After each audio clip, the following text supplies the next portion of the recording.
오늘 말씀의 제목은 교회됨의 영광스러움이라는 제목입니다. 오늘 드디어 로마서 16장에 들어가게 되는데 이제 마지막 장입니다. 이제 다음 주가 되면 이제 로마서를 종료하게 되는데, 오늘은 바울이 이 서신을 마무리하면서 로마에 있는 교회의 성도들에게, 자기와 친분이 있는 사람들에게 이렇게 안부를 전하는 그런 대목입니다. 근데 첫째로 여기서 우리가 한번 고민해 봐야 되는 게 뭐냐면, 바울이 어떻게 로마에 있는 성도들을 알고 있었을까? 바울은 아직 로마에 간 적이 없거든요. 이 질문이 이제 신학자들 사이에서 대두되곤 했습니다. 그런데 학자들은 대부분 아마 이 로마 교회의 성도들의 어떤 생계상의 그런 문제, 그리고 거처 문제로 잦은 여행이 있었기 때문에 바울과 이렇게 수시로 부딪히는 그러한 인연이 분명히 있었을 것이라고 그렇게 결론을 내리고 있습니다. 3절에 보면 우리가 익히 잘 아는 인물들에 대해서 나오죠. 브리스가와 아굴라라는 인물에 대해서 나오는데 두 부부입니다. 아굴라가 남편이고 브리스가가 이제 아내가 되죠. 주후 49년에 글라우디오 황제 때에 로마에서, 이들은 원래 이탈리아의 이태리에 살고 있던 사람이었습니다. 로마에 살고 있었는데, 이 로마 황제가 유대인들이 좀 자신들에게 말썽을 피웠다라는 그런 빌미로 유대인들을 축출할 때에 이제 이방 백성들에게는 그리스도인이나 유대인이나 유대교 사람들이나 구별이 안 되는 거예요. 그러니까 유대 출신들은 다 추방시켜버리는 그런 일이 있었습니다.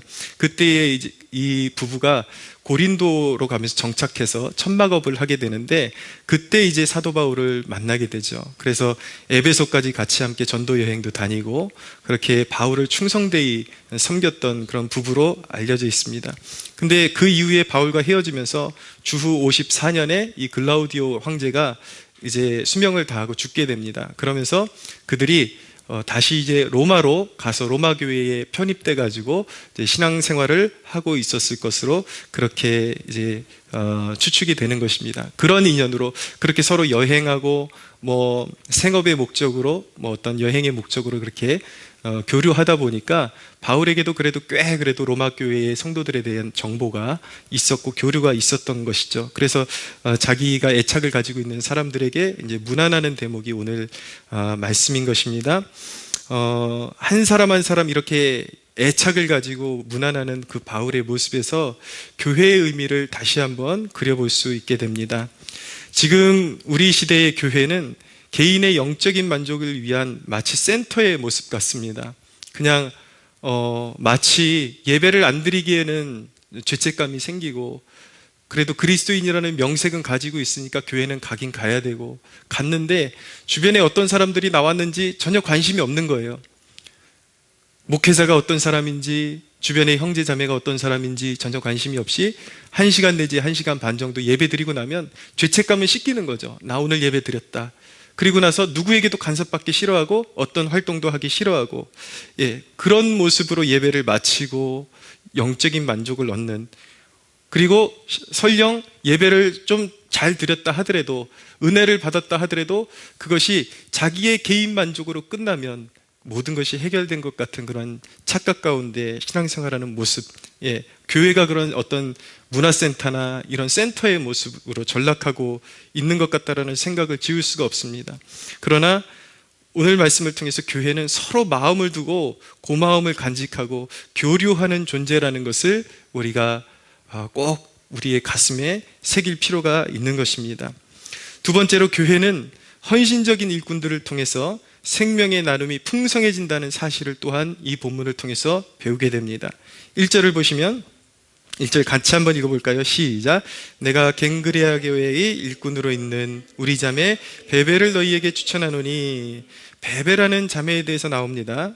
누구냐면 로마서를 전달하는 자매입니다. 바울이 이 로마서 서신을 이제 기록하고 베베라는 자매를 통해서 로마에 전달해 주는 것이죠. 근데 이 베베라는 자매에 대해서 소개하기를 겐그레아 교회의 일꾼이라고 소개하고 있습니다. 이 겐그레아가 어디냐면 고린도 동쪽에 있는 항구 도시입니다. 거기에 있는 고린도에 속한 교회의 일원이었던 이 자매를 통해서 이제 서신을 전달하는데, 교회의 일꾼으로 있는 이 자매라는 표현은, 여기서 일꾼이라는 이 단어는 디아코노스라는 단어를 쓰고 있는데 집사라는 뜻을 가지고 있습니다. 그래서 대개 이 베베가 이 고린도 지역에 있는 한 교회에 아주 충성된 그런 일꾼, 집사였을 것이다 라고 그렇게 유추를 합니다. 근데 이 베베가 도착할 때에 바울이 로마 교회에 부탁하는 것은 그녀에게 소요되는 모든 것을 도와주라고 그렇게 명하고 있는 것이죠. 그 뜻은 무엇이냐면, 이 베베가 로마 교회에 머무르는 동안 필요한 숙식이나 이런 모든 것들을 부족함이 없이, 그리고 그의 그 머무는 동안의 생활에 필요한 것들 부족함이 없도록 잘 제공해 주라는 뜻을 가지고 있는 것입니다. 초대교회 당시에는 이런 방문객들, 그리고 순회 전도자들이 있었어요. 이 베베는 순회 전도자는 아니었지만 그래도 바울의 그런 어떤 사명의 그런 어떤 동역자로서 오늘 이 먼 곳까지 여행을 하게 되지 않습니까? 그러면 초대교회 당시에는 이런 방문객들을 맞이해야 할 의무가 성도로서 있었던 것입니다. 그런데 아무나 그렇게 도와주는 것은 아니고 반드시 사도들의 추천서, 교회에 인증된 리더들의 추천서가 필요했어요. 그래서 우리 자매 베베를 너희에게 추천한다, 그렇게 바울이 오늘 말씀하고 있죠. 이 대목을 통해서 우리가 교회에 이렇게 여러 가지 도움을 이렇게 요청하러 오는 경우들이 있는데, 그냥 무조건 나 선교사다 도와달라 그래서 도와줄 수 있는 것이 아니라 분명히 인증된 그런 사역에 대한 표징이 있어야 교회가 그들을 도와줄 수 있는 것이고, 또 교회도 그렇게 악한 자들에게 속지 않고 정말 필요한 것에 힘을 쏟기 위해서 그 정도 분별력은 가지고 있어야 한다는 것을 또한 우리가 엿볼 수 있게 되는 것입니다. 근데 이 베베는 사실은 그렇게 도움을 주라고 바울이 명령하고 있지만, 이 베베는 그렇게 가난한 그런 축에 속하는 자매는 아니었습니다. 여기 보면은 2절에 보면, 너희는 주 안에서 성도들의 합당한 예절로 그를 영접하고 무엇이든지 그에게 소용되는 바를 도와줄지니 이는 그가 여러 사람과 나의 보호자가 되었습니다 라고 그렇게 말씀하죠. 이 베베의 정체성은 어떤 사람인가? 사도 바울뿐만 아니라 그런 교회의 아주 중추적인 역할을 감당하는 일꾼들의 보호자 역할을 감당했던 자매였다라는 것을 말씀하는 것이죠. 여기서 보호자라는 단어는 프로스타티스라는 단어인데 사역의 후원자를 말하는 것입니다. 그러니까 이 자매가 거의 모든 학자들이 동의하는 것은 꽤 재력 있는 재력가예요. 그래서 그 자기의 그 재력을 가지고 사도들의 사역과 그 사역의 지평을 넓혀가는데 자기의 물질을 사용해서 도왔다라는 것을 알게 되는 것입니다. 그런데 여기서 중요한 것은 무엇이냐면, 그녀가 그렇게 생활이 어려운 형편도 아니고 그렇게 시간이 남아도는 사람도 아닌데도 불구하고 이 먼 길을 마다하지 않고 바울의 서신을 전달하는 헌신을 보이고 있다라는 대목이 참 중요한 것입니다. 하나님 나라라는 것은 어떤 것인가? 하나님 나라에서는 아무리 재력가라고 할지라도, 그리고 사회적인 신분이 고귀한 신분을 가지고 있는 사람들이라 할지라도 하나님 나라는 뒷짐지고 있는 것이 아닙니다. 받은 은혜가 클수록 오히려 더 잘 섬기도록 하나님 앞에 부름받은 그렇게 자기 섬겨야 할 더욱더 의무가 부여된 사람이, 더 받은 것이 많은 사람일수록 더 그런 의무가 부여된다라는 것, 그것이 하나님 나라라는 것을 우리가 마음에 새겨야 하겠습니다. 어떤 선교사님이 간증하는 것을, 이전에 자기가 사업할 때 간증하는 것을 잠깐 접한 적이 있는데, 이 선교사님이 하나님이 물질을 많이 부어주시니까 선교사 이전에 자기가 주일학교를 담당하고 있었는데 그냥 다 귀찮았대요. 다 귀찮아서 난 돈이 많으니까 그냥 주일학교 돌아가는데 필요한 돈만 내가 공급해주면 되지, 그러고서 엄청나게 돈을 이렇게 물질로 섬겼는데 어느 날 하나님께서 질책하시더랍니다. 야, 너는 앉아가지고 그냥 돈만 대주고 너는 그냥 가만히 앉아가지고 그렇게 그걸 섬김이라고 섬기고 있냐. 그래서 그런 강한 질책을 받고서 하나님의 마음이 단순히 우리가 말로 때우고 물질로 그냥 이렇게 때우는 것이 아니라 정말 몸으로 헌신하고 낮아지는 곳에 취하고 정말 그 교회가 서갈 수 있도록 양육하는 데 자기 자신을 같이 헌신하는 것이 바로 그것이 하나님의 마음이라는 것을 깨닫고 자기의 삶을 다시 한번 돌아보면서 고치게 되었다, 회개에 이르게 되었다라는 간증을 들은 적이 있는 것입니다. 왜 우리가 그렇게 너나 할 것 없이 높은 자나 낮은 자나 세상적인 그러한 어떤 위치에 상관없이 우리는 섬기는 존재가 되어야 하는 것입니까? 우리 모두는 너나 할 것 없이 그리스도의 종으로 모여 있음을 깨닫는 복된 저와 여러분들 되시기를 축원합니다. 우리는 그리스도의 종으로 부름받은 것이지 사회 속에서 높고 그리고 부하고 이런 것들로 인해서 내가 내세울 것이 아무것도 없는 거예요. 그냥 우리는 동일하게 죄인으로서 그냥 주님의 은혜로 구원받은 자들이고, 주님이 우리를 구원하시기 위해서 자기 전부를 주셨기 때문에 우린 당연히 우리가 가진 것들로 섬겨야 하는 것이고, 그럴지라도 우리가 하나님 앞에, 주님 앞에 내세울 것은 없다, 그냥 우리에게 주신 은혜를 늘 감사하는 마음으로 섬겨야 한다는 것을 배우게 되는 것입니다. 자, 세 번째로 오늘 이런 문안 인사는 성경의 내용의 중요한 면에서 자칫 평가절하될 뻔했던 그런 위기를 지내왔습니다. 그러나 이 본문에는 교회의 참 의미를 배우는데 꼭 필요한 정보들이 여기에 담겨 있습니다. 여기서 로마 교회의 특징을 보면, 아, 교회는 이런 것이구나, 우리 교회가 이런 것이 부족하구나, 그리고 내가 교회의 구성원으로서 이런 면이 참 안 됐구나라는 것을 우리가 회개하고 돌이킬 수 있어야 하는 것입니다. 로마 교회의 특징은 무엇입니까? 첫째, 신분의 장벽을 뛰어넘는 연합체였습니다. 8절에 보면 암블리아라는 이름이 나오고, 9절에 보면 우르바노라는 이름이 나오고, 15절에 보면 빌롤로고와 율리아라는 이름이 나오는데, 이 이름들은 그 당시에 흔한 노예들의 이름이었다고 합니다. 그러니까 노예 신분의 지체들이 이 로마 교회에 포함이 되어 있었던 거예요.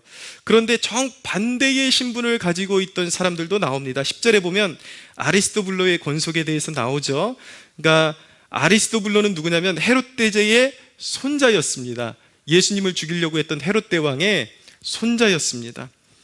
그리고 로마의 글라우디오 황제의 절친한 친구가 바로 아리스토블로였습니다. 근데 아리스토블로가 교인이었다라는 뜻이 아니라 그 아리스토블로에게 속한 권속들, 그 후손들, 그 가정에 속한 사람들이 이제 나중에 예수 믿어서 로마 교회의 일원이 되었다라는 것을 지금 말씀하고 있는 것이죠. 높은 관직에 있는 사람들, 이런 사람들이 로마 교회에 포함되어 있었다라는 것입니다. 11절에 보면 나기수라는 이름이 나오는데, 로마의 황제에게 영향력을 행사했던 유명하고 부유한 세도가였다라고 합니다.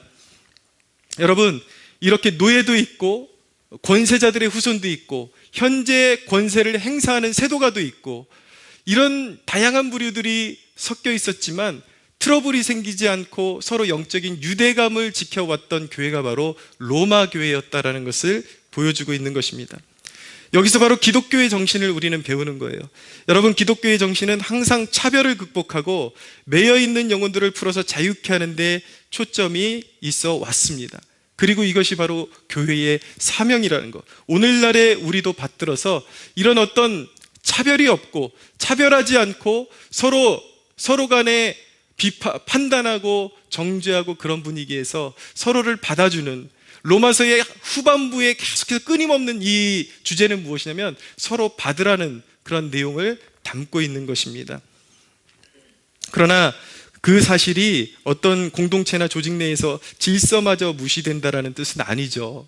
이런 성경에서 잘못된 그런 적용을 가져가서 사회에 어떤 이념화시키는 사람들은 무엇인가, 모든 계급을 철폐해야 된다 그러면서 뭐 사장이나 나나 그냥 모든 질서마저도 파괴하려는 쪽으로 가져가거든요. 근데 올바른 성경의 적용은 그렇게 하는 것이 아닙니다. 사회 속에 분명히 부모와 자녀가 있고 목사와 성도가 있고 그리고 사장과 사원들이 있고 엄연한 질서가 존재하는 것이지만 본질적으로 거기에는 차별이 없어야 된다는 것입니다. 본질적으로 정말 하나님의 형상으로 지어진 소중한 존재로서 그렇게 서로 귀히 여기는 그 정신을 실현하는 것이 바로 교회다라는 것을 성경이 가르쳐주고 있는 것입니다. 할렐루야. 사실 어떤 정치적인 이념도 뛰어넘는 것이 바로 교회여야 하는 것입니다. 그리고 바로 그것이 교회인 것입니다. 아니, 오히려 세상의 정치 이념을 뛰어넘는 킹덤 의식, 우리는 절대적으로 세상의 어떤 정파에 속한 존재가 아니라 하나님 나라의 시민으로서 존재하고 있기 때문에 하나님 나라의 시민의 가치를 이 땅에서 실현하도록 부름받은 사람들이 바로 저와 여러분이라는 사실을 알아야 하는 것입니다. 그런데 현재 이 민족교회의 그런 심각성은 무엇이냐면 세상 정치 이념을 가치로 삼는 좌파 그리스도인들이 넘쳐나고 있다는 것이 큰 문제인 것입니다.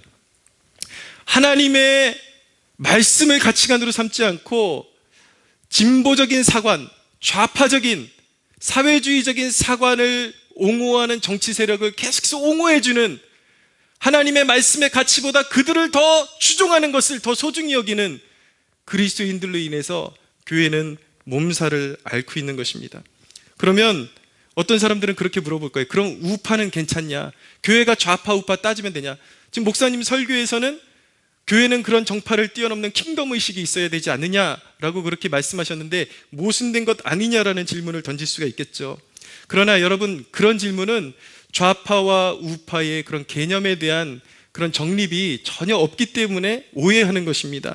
여러분, 왜 교회에서 좌파는 절대로 교회에서 허용할 수 없고 그리스도인들이 허용할 수 없는 이념이라고 말하냐면, 좌파라는 그 이념의 뿌리 자체가 프랑스 혁명에 근간을 두고 있는 거예요.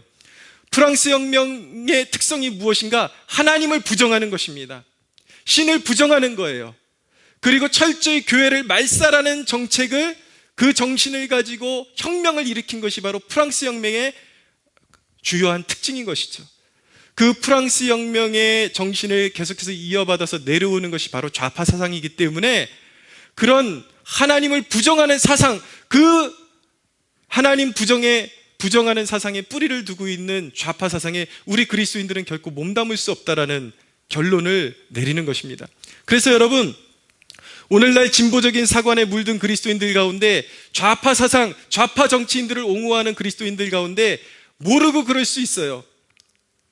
언론에 속아서 그럴 수는 있다 치지만 연약함 때문에 잘 모르기 때문에 그런 그리스도인들이 있을 수 있는 것은 사실이지만, 그가 만약에 알고도 그렇다면, 사회주의가 무엇인지 알고, 그리고 이 땅의 권력자들이 추구하는 사회주의 정신이 무엇인지도 정확히 알고 있으면서도 따르고 있다면 그는 우리의 형제라고 말할 수 없는 것입니다. 진정한 그리스도인이 아니에요. 여러분, 그렇지만 보수 우파는 어디에 근간을 두고 있냐면 미국의 독립선언에 그 뿌리를 두고 있는 것입니다. 미국의 독립선언은, 미국이라는 나라가 어떻게 세워졌습니까? 하나님을 예배하기 위한 자유를 찾기 위해서 미국으로 온 거예요.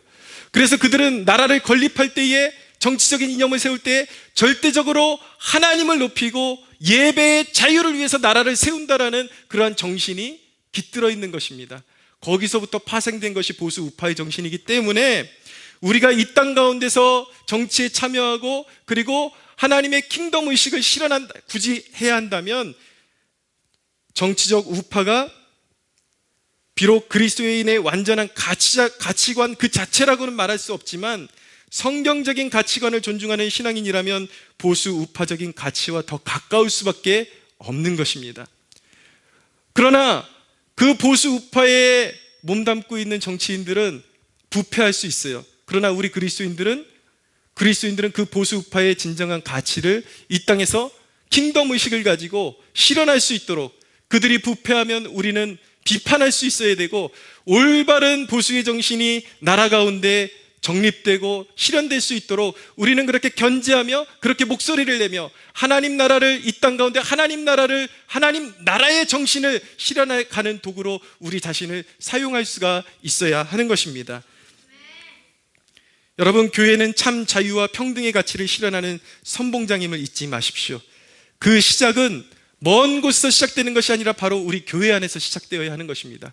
우리 안에 서로 차별하는 마음, 판단하는 마음, 그리고 내가 저 사람보다 무언가 괜찮다라고, 낫다라고 하는 그러한 교만에서 상대방을 바라보고 상대방을 하대하는 그러한 의식들이 사라지고 성숙한 킹덤 의식이 이 교회 가운데서 실현되어질 때에 그것이 바로 세상을 변화시키는 출발점이 될 수 있다는 그 사실을 믿으시기 바랍니다. 두 번째로 로마 교회의 특징은 여성들의 헌신이 중요한 부분을 담당했다라는 것을 알게 됩니다. 자, 오늘 바울이 안부를 전하는 26명의 그런 이름 중에서 9명이 여자들입니다. 6절에 보시면 같이 한번 읽어볼까요? 시작. 너희를 위하여 많이 수고한 마리아에게 문안하라. 네, 12절을 또 한번 읽어보겠습니다. 시작. 주 안에서 수고한 두루베나와 두루보사에게 문안하라. 주 안에 많이 수고하고 사랑하는 버시에게 문안하라. 아멘. 여기서 이 여인들의 이름이 나오고 있는데 이 몇 명의 여인들에게 빠지지 않고 나타나는 수식어가 무엇이냐면 그들이 많이 수고했다, 수고한 자매들이었다라는, 수고했다라는 이 단어가 빠지지 않고 나옵니다. 이것은 코피아오라는 단어인데 강력한 헌신을 담고 있는 단어인 것입니다. 이 여인들이 얼마나 교회를 위해서 헌신했고 주님의 몸된 교회를 위해서 자신들을 아끼지 않았는지를 엿볼 수 있는 단어인 것이죠. 여러분, 교회 성장의 여성들의 헌신과 기도가 너무나도 중요한 역할을 했다라는 것을 알게 되는 것이고, 이 나라에도 과연 여성들의 헌신이 없었다면 이 나라의 민족교회가 이만큼까지 성장할 수 있었을까 싶을 정도로 여성들의 헌신은 대단했던 것입니다. 여러분, 교회는 항상 여성들이 하나님이 지으신 형상대로 존귀함을 회복하도록 힘써 왔다라는 사실을 우리가 기억하기 원합니다. 그렇지만 사탄은요, 항상 비슷하지만 완전히 다른 개념을 발전시켜서 사회를 파괴해왔습니다. 이 기독교인들 가운데 여성 인권을 신장시킨다라는 이 개념과 페미니즘이라는 개념이 같은 것인 줄 알고 착각하는 사람들이 있어요. 그래서 페미니즘이 기독교적인 가치관으로 알고 있는 사람들이 있는데, 페미니즘, 이 여성 인권 운동은 어디에 뿌리를 두고 있냐면 프랑스의 샤를 프리에라는 사람이, 이 사람은 사회주의자예요. 역시 공산주의자예요. 사회주의자인데 이 사람이 처음 주창했던 사상이 바로 페미니즘이었습니다. 여러분, 사회주의의 중추적인 정신이 무엇이냐면 자본가들로부터, 억압 세력으로부터 해방되어야 한다는 것이 그 중심 정신이거든요. 그래서 페미니즘의 정신은 남자들을 억압자들로 본 거예요. 그래서 남자들에게서 해방되어져야 한다라는 정신에서 나온 것이 바로 페미니즘인 것입니다. 여러분, 남성을 적으로 보고 여성 해방이라는 이름으로 창조 질서를 부인하고 가정을 파괴하는 이념이 바로 페미니즘인 것입니다. 그래서 이 페미니즘에 젖어 있는 이런 세력들을 보면 낙퇴하는 것을 당연한 것으로 여겨요. 내 몸은 내가 알아서 하겠다.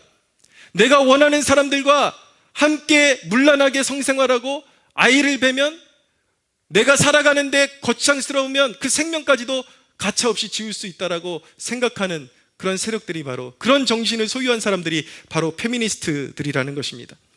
우리 그리스도인들이 결코 옹호할 수 없는 정신세계가 바로 페미니즘이라는 것을 깨닫기 원합니다. 그러나 여러분, 성경적으로 남자와 여자는 결코 적이 아니에요. 창조 질서를 따라서 사명을 이루어가는 영적인 파트너인 것입니다. 그래서 우리가 교회 안에 오면은 나이를 불문하고 남자들에게는 형제님 그렇게 부르고 여자들에게는 자매님이라고 부르죠. 형제 자매라는 명칭은 사실은 신분과 어떤 그런 성별의 차이도 뛰어넘는 영적인 가족됨에 포커스를 두고 있는 호칭이라고 말씀드릴 수가 있는 것입니다. 사랑하는 여러분, 우리는 약한 자들을, 단순히 이 대목을 통해서 교회가 해야 될 일은 단순히 여성들만 존중해야 된다는 뜻을 다 가지고 있는 것이 아니라, 약한 자들, 굉장히 고립되어지고 소외될 수 있는 약한 자들에 대해서 교회가 긍휼을 가지고 대해야 하는 것이고, 그런 약한 자들에 대한 하나님의 형상으로서의 존중, 그리고 긍휼로서 그들을 대해야 하는 것이 바로 교회의 사명이요 의무임을 깨닫기를 원하는 것입니다. 약한 자를 강하게 붙들어주고 하나님의 형상으로 존귀함을 회복하도록 그렇게 돕는 도와야 하는 사명이 교회에 있음을 믿으시기 바랍니다. 13절을 보실까요? 13절 함께 같이 읽어보겠습니다. 주 안에서 택하심을 입은 루포와 그의 어머니에게 문안하라. 그의 어머니는 곧 내 어머니니라. 여성이 참 교회에서 중요한 역할을 감당하는 것이 사람을 길러내는 사명을 감당하기 때문인 것입니다. 여기에 사도 바울이 루포의 어머니를 거론하면서 그의 어머니는 곧 내 어머니다 라고 그렇게 소개를 합니다. 그러면서 안부를 전합니다. 루포의 어머니, 마가복음 15장 21절에 보면은 구레네 시몬에 관한 기사가 나오죠. 예수님의 십자가를 억지로 지고 갔던, 골고다 언덕을 올랐던 구레네 시몬에 대해서 나오는데, 이 구레네 시몬에 대해서 소개할 때 알렉산더 루포의 아버지, 구레네 사람 시몬이다 라고 그렇게 말씀하고 있습니다. 근데 오늘 보니까 사도 바울이 거론하는 이 여인이 루포의 어머니다 라는 것을 보니까, 추정해 보면은 이 구레네 시몬이 예수님의 십자가를 지고서 십자가를 지신 예수님의 모습을 보면서 영적인 감화를 받아서 변화된 거예요. 그래서 그가 경건한 가정을 이루었던 것을 우리가 알 수 있게 되는 것입니다. 그런데 이 시몬의 아내가 위대한 사도였던 바울의 양육자가 되었었다라는 것을 우리는 이 대목을 통해서 보게 되는 것이죠. 물론 이 루포의 어머니가 바울을 영적으로 길러냈다 뭐 이런 뜻은 아닐 것입니다. 그가 사역하고 이러는데 굉장히 어떤 조언이나 그리고 물심으로 어떤 영향력을 분명히 끼쳤다라는 것을, 좋은 영향력을 끼쳤다라는 것을 바울이 고백하고 있는 것이죠. 사랑하는 여러분, 하나님 나라의 위대한 일은 멀리 있지 않습니다. 우리 자녀들, 우리 교회 안에 있는 자녀들과 청년들을 너그럽게 대해주고 믿음의 말로 격려하고 챙겨주고 그들이 자라나는 걸음이 되는 것, 그것이 바로 사람을 길러내는 가장 탁월한 길임을 믿으시기 바랍니다. 여러분, 우리가 어머니의 마음으로, 여러분, 이것이 단순히 여성들에게만 해당되는 것이 아니라, 자매들에게만 해당되는 것이 아니라, 우리가 정말 아비의 마음으로, 어미의 마음으로 우리 자녀들을 대할 때 그것 가운데서 정말 나라와 민족과 열방 가운데 뛰어난 일꾼이 나올 수 있다는 것을 믿으시기 바랍니다. 여러분이 교회 안에서 행하는 모든 일들이 사소한 것 같지만 너무나도 영적으로 가치 있는 일이라는 것을 꼭 배울 수 있게 되기를 바랍니다. 원래부터 뛰어난 사람은 없는 것입니다. 원래부터 재능 있는 사람이라고 써 있는 사람은 없는 것입니다. 오히려 문제 있는 사람일수록 인재일 수 있어요. 여러분, 6.25 때에 그런 고아들, 우리 선교사들이 받아가지고 미국으로 유학시켜가지고 공부시켜주고 이렇게 뒷바라지 해주니까 그 거지잖아요. 거지라고 우습게 봤으면 그렇게 위대한 인물이 됐겠습니까? 주님의 마음으로 긍휼히 그들을 걷어서 미국 데려가서 공부시키고 이랬더니 이 나라를 대표하는 목사들도 나오고 정치인들도 나오고, 감옥에 갇혀있는 그런 젊은이들에게 가서 선교사들이 복음을 증거하고 거기에 책을 조달해주고 먹을 것 넣어주고 이러면서 이 나라의 대통령도 나오고 정치인들도 나오고 나라와 민족의 소망이 되는 사람들이 일어나는 것입니다. 할렐루야. 여러분, 위대한 일은 작은 일부터 시작하는 것입니다. 살가운 말 한마디, 위로와 격려, 우리 청년들 여기 이제 생겨나고 일어나면 우리 자녀들에게 용돈 주면서 격려해 주십시오. 위로해 주십시오. 영적으로 헤맬 때 믿음의 조언들을 아끼지 마십시오. 그들을 위해서 중보해 주십시오. 사랑하는 여러분, 교회는 아무리 보잘것없어도 미래 인재의 보고임을 믿으시기 바랍니다. 마지막입니다. 오늘 이 본문을 통해서 교회에 당부하는 것은 교회는 따뜻한 교회가 되어야 한다는 것입니다. 16절을 읽겠습니다. 16절 같이 한번 읽어볼까요? 시작. 너희가 거룩하게 입맞춤으로 서로 문안하라. 그리스도의 모든 교회가 다 너희에게 문안하느니라. 아멘. 바울이 이제 마지막 인사를 하면서 너희가 거룩하게 입맞추라. 이것은 그 나라의 문화에 따라서 좀 해석되어져야 될 필요가 있습니다. 그래서 필립스 영역 성경에는 이것을 이렇게 번역해 놓았습니다. 나를 위해서 서로 돌아가며 따스한 악수를 주고받으라. 여러분, 교회에는 거룩한 스킨십이 있어야 하는 것입니다. 그냥 사람이 마음이 서로 이렇게 멀어져 있다가도 자녀들을 대해봐도 그냥 입으로만 사랑한다 사랑한다 하는 것보다도 한번 꼭 안아주면 뭔가 따뜻한 그런 온기가 느껴지고 긍휼의 마음이 더 솟아나게 되어 있습니다. 참 귀한 존재라는 것을 이 몸이 부딪힐 때에, 이렇게 만져줄 때에 느끼게 되는 것입니다. 우리가 구원을 논할 때에 구원이라는 것은 그 십자가의 은혜로 말미암아 아버지의 품에 안기는 것으로 표현하는 것도 결코 우연은 아닌 것입니다. 이 대목을 통해서 형식적인 악수를 요구한다기보다도 당장 여러분들에게 서로 부둥켜 안으라 이런 말씀 드리는 것이 아니라, 형제들끼리는 서로 손 좀 잡아주시고 자매들끼리도 서로 손 좀 잡아주시고, 그런 건 참 필요합니다. 이 대목을 통해서 우리에게 요구하는 것은 무엇이냐면, 교회는 적어도 세상 그 어떤 기관에서도 경험되어질 수 없는 사랑이 있어야 한다라는 것입니다. 할렐루야. 교회는 동역자로서 함께 고난을 통과하는 공동체로서 존재하는 것입니다. 여러분, 이 시국에 예배란 무엇인가라는 그 의견들이 쏟아져 나오고 있습니다. 교회를 꼭 예배를 예배당에 모여서 드려야 되느냐, 흩어져서 예배 드려도 되지 않느냐, 예배에 대한 갖가지 그런 의견들이 쏟아져 나오고 있는데, 한 가지 확실한 것은 무엇이냐면 개인주의 교회란 존재하지 않는다라는 것입니다. 여러분, 노예와 귀족, 남성과 여성, 이방인과 유대인, 노인과 자녀들, 이들이 구속의 은혜, 그 십자가의 은혜로 인하여 자신을 낮추며 서로 연합하며 구성원이 되어가는 것을 배우며 몸된 교회를 섬기는 것을 배우는 것이 바로 예배의 완성이기 때문임을 믿으시기 바랍니다. 흩어지는 교회는 존재하지 않아요. 물론 이 말은 불가피한 상황이기 때문에, 너무나도 사람들이 붐비는 교회이기 때문에 어쩔 수 없이 온라인 예배로 대체하는 것을 비난하는 얘기가 아닌 것입니다. 우리가 흩어질지라도 깨닫고 있어야 되는 것은 무엇이냐면, 온전한 예배는 흩어져서 완성될 수 없어요. 모여야 하는 것입니다. 할렐루야. 서로의 존귀함 가운데 서로를 낮추고 서로를 사랑하고 서로를 격려하는 가운데 예배는 완성되는 것입니다. 저는 이 말씀을 묵상하면서 하나님께서 저에게 교회가 무엇인지 다시 배우라고 말씀하시는 것 같았습니다. 여러분, 우리는 너무나도 이기적이 되었습니다. 교회가 센터가 되어가고 있습니다. 너무나도 사랑이 부족합니다. 교회를 극장으로 전락시켜버렸습니다. 예배에 너무나도 성의가 없습니다. 예배에 너무나도 영혼이 없습니다. 사랑하는 마음이 없습니다. 우리가 이것을 깨닫고 온전히 회개를 이루고 교회됨의 영광을 알게 하옵소서. 우리가 그렇게 주님 앞에 간구하며 교회 되기를 힘써야 할 줄로 믿습니다. 우리 안에 진정한 서로 보살핌이 있고, 이런 서로 우애하는 마음이 넘치는 교회가 될 때에 세상의 빛과 소금이 되라는 주님의 명령이 바로 이곳서부터 실현되어지는 그런 복된 영광스러움이 이곳에 깃들게 될 것을 믿으시기 바랍니다. 우리 하나님께 영광의 박수 올려드리겠습니다.